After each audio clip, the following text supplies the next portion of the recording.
BRS के general secretary RS Praveen Kumar ने कहा कि तेलंगाना के ज़िले खम्मम में वुज़रा पोंगुलेटी श्रीनिवास रेड्डी, टी नागेश्वर राव और भट्टी विक्रमार्का की मौजूदगी में कार्रवाई करते हुए 52 एकड़ ज़मीन पर कायम गरीबों की बस्ती को हटा दिया गया। तकरीबन 4000 पुलिस की भारी मौजूदगी के साथ रात में 600 झोपड़ियों को मुनहदिम कर दिया गया। इस दौरान एक तलबा ने अपनी इम्तहानात छोड़कर बुलडोज़र के सामने खड़े होकर मुज़ाहमत की, जिसकी हिम्मत को सराहा जा रहा है।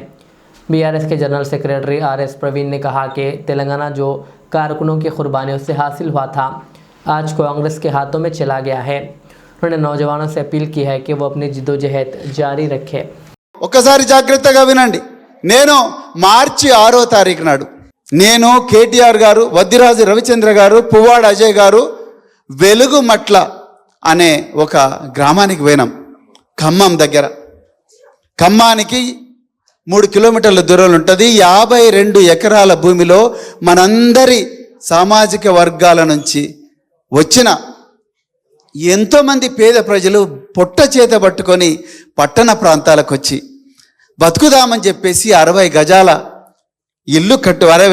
ఇల్లు కట్టుకొని దాదాపు 30 సంవత్సరాల నుంచి నివసిస్తుంటే, ఇప్పుడు నేటి ప్రభుత్వం 3 మంత్రులు పొంగులేటి శ్రీనివాసరెడ్డి, మల్లు భట్టి విక్రమార్క, తుమ్మల నాగేశ్వరరావు, ఈ 3 కూడా కుట్ర పన్ని 4000 మంది పోలీసులను రాత్రికి రాత్రే మొబిలైజ్ చేసి ఉదయం 6 గంటలకు ప్రజలందరూ కూడా నిద్ర లేచి పళ్ళు దోముకునే సమయంలో, కళ్ళు తుడుచుకొని పళ్ళు దోముకునే సమయంలో 400 మంది పోలీసులు బుల్డోజర్లు తీసుకొని పోయి 1 గంటలోనే 600 నుంచి 700 ఇళ్లను భస్మీపటలం చేస్తే, ఒక్క అమ్మాయి సలోమి, జాగ్రత్తగా వినాలి మిత్రులారా, ఒక్క అమ్మాయి సలోమి బిఎడ్ చేస్తూ, అమ్మో నాకు ఎగ్జామ్ ఉంది, అయినా కూడా మా అమ్మ నాన్న దుక్కి దున్ని మొక్క నాటి మొక్కకు నీళ్లు పోసి పుట్ల కొద్దీ పంట తీసి కాళ్ళ నొప్పులున్నా కీళ్ళ నొప్పులున్నా కొడవళ్ళు పట్టుకొని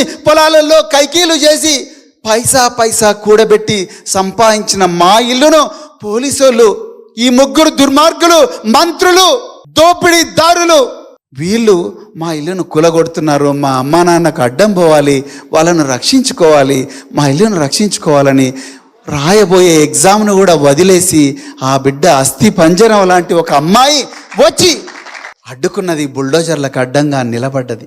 నా కళ్ళల్లో ఆ అమ్మాయి చెప్తుంటే నీళ్ళు వచ్చినాయి. ఎక్కడ పోయింది తెలంగాణ? ఎక్కడ పోయారు ఈ నవ యువకులు?